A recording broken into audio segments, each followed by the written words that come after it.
Hello students, welcome to my YouTube channel. बच्चों, आज के वीडियो में हम लोग स्टडी करेंगे कि मनुष्य में परिवहन की क्रिया कैसे संपन्न होती है। पिछले वीडियो में हम लोगों ने पढ़ा था कि जंतुओं और पौधों में विशेष प्रकार के पदार्थों का एक जगह से दूसरे जगह परिवहन होता है और इसके लिए उनके शरीर के अंदर कुछ विशेष प्रकार के तंत्र विकसित होते हैं जिसे हम परिसंचरण तंत्र या संवहन तंत्र के नाम से जानते हैं। तो आज के वीडियो में हम लोग अध्ययन करने वाले हैं मनुष्य में परिवहन।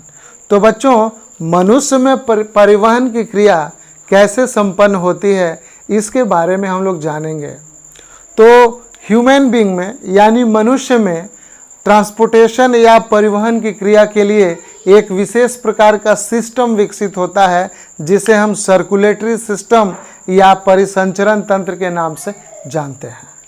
परिसंचरण तंत्र को हम लोग सर्कुलेटरी सिस्टम भी कहते हैं। तो बच्चों, आपको इंग्लिश भी जानना होगा कि परिसंचरण तंत्र का इंग्लिश क्या होता है। तो सर्कुलेटरी सिस्टम भी आपने शब्द एक नया सीखा।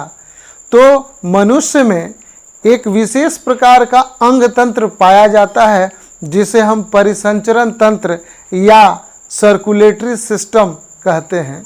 यह परिसंचरण तंत्र हमारे शरीर के अंदर लाभदायक पदार्थ के साथ साथ हानिकारक पदार्थों को भी एक भाग से दूसरे भाग तक पहुंचाने का या ढोने का कार्य करता है। बच्चों, हमारे शरीर में परिसंचरण तंत्र दो प्रकार का होता है।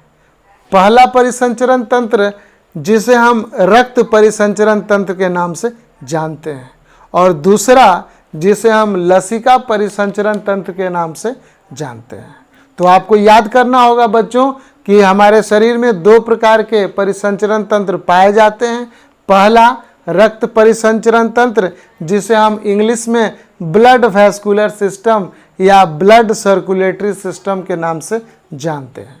दूसरा जो तंत्र होता है जिसे हम लसिका परिसंचरण तंत्र या लिम्फ सर्कुलेटरी सिस्टम या लिम्फेटिक सिस्टम के नाम से जानते हैं।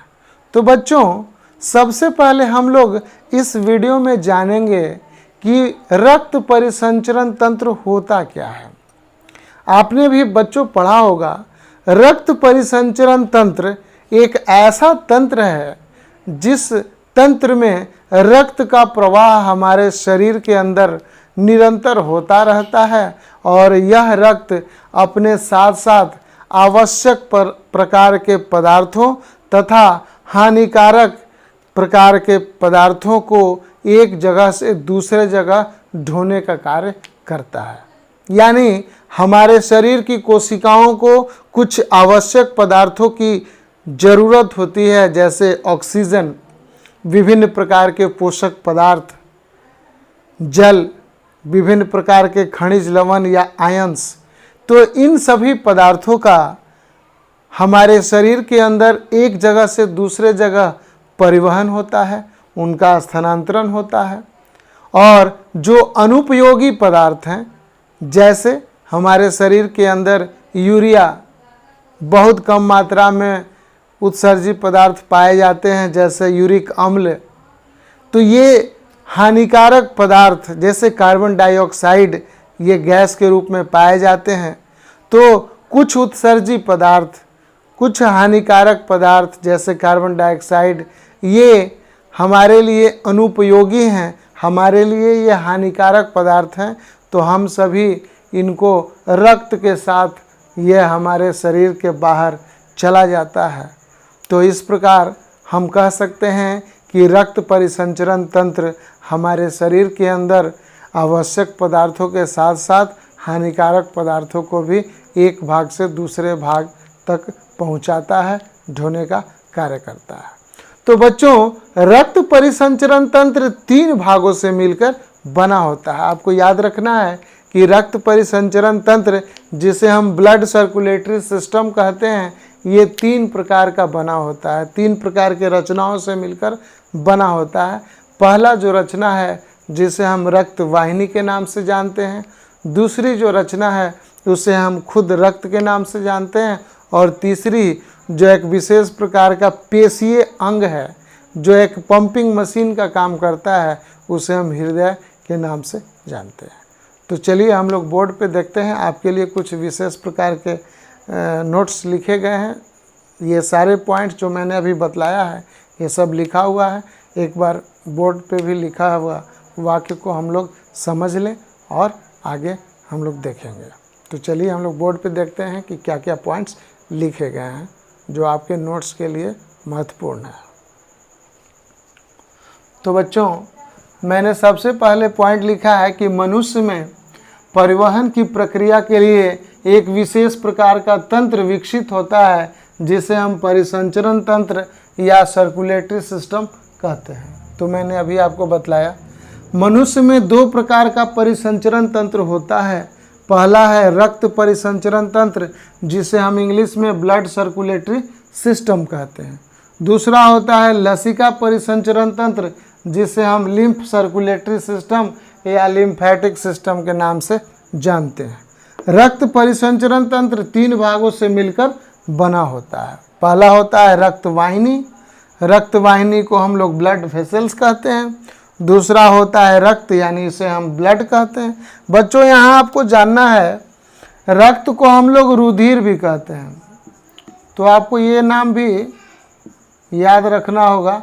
रक्त को हम लोग क्या कहते हैं? रुधिर। यहाँ मैं लिख दूँ, रक्त को हम लोग किस नाम से जानते हैं? रुधिर भी कहते हैं। आपको हिंदी के बुक में मिल जाएगा, जो हिंदी मीडियम का बुक आता है उसमें। तीसरा है हृदय। हृदय को हम लोग इंग्लिश में हार्ट के नाम से जानते हैं। तो ये 3 भाग जिसे हम रक्त वाहिनी, रक्त या रुधिर या हृदय के नाम से जानते हैं, ये तीनों भाग पाया जाता है रक्त परिसंचरण तंत्र में। तो तीनों भाग किस में पाया जाता है? रक्त परिसंचरण तंत्र में पाया जाता है। याद रखिएगा, ये तीनों भाग रक्त परिसंचरण तंत्र में पाया जाता है। तो पहला भाग है रक्त वाहिनी जिसे हम ब्लड वेसल्स के नाम से जानते हैं। तो बच्चों, ये विशेष प्रकार की नलिकाएं हैं जो रक्त को एक अंग से दूसरे अंग तक ढोने का कार्य करती हैं। ये 3 प्रकार की होती हैं। पहला धमनी जिसे हम आर्टरी के नाम से जानते हैं। दूसरा होता है शिरा जिसे हम वेन कहते हैं। और तीसरा है रक्त केशिकाएं जिसे हम ब्लड कैपिलरीज के नाम से जानते हैं। तो बच्चों, आपको इस पॉइंट में याद रखना होगा कि रक्त वाहिनी जो हमारे शरीर के अंदर रक्त वाहिनियों का जाल है, या हम कह सकते हैं कि हमारे शरीर के अंदर बहुत सारी नलिकाएं पाई जाती हैं और ये नलिकाएं मिलकर हमारे शरीर के अंदर जाल का निर्माण करती हैं जिसके अंदर खून दौड़ता है, जिसके अंदर रक्त दौड़ता है। तो बच्चों, ये जो हमने लिखा है रक्त वाहिनी, ये 3 प्रकार का होता है। आपको याद रखना है कि रक्त वाहिनी 3 प्रकार का होता है। पहला क्या होता है? धमनी जिसे हम आर्टरी के नाम से जानते हैं।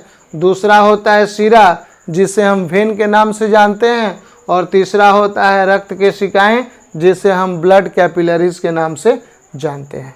तो बच्चों, आज के इस वीडियो में हम लोगों ने बस इतना ही जाना कि हमारे शरीर के अंदर एक महत्वपूर्ण तंत्र पाया जाता है जिसे हम परिसंचरण तंत्र के नाम से जानते हैं।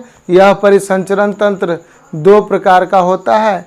एक होता है रक्त परिसंचरण तंत्र जिसे हम ब्लड सर्कुलेटरी सिस्टम के नाम से जानते हैं।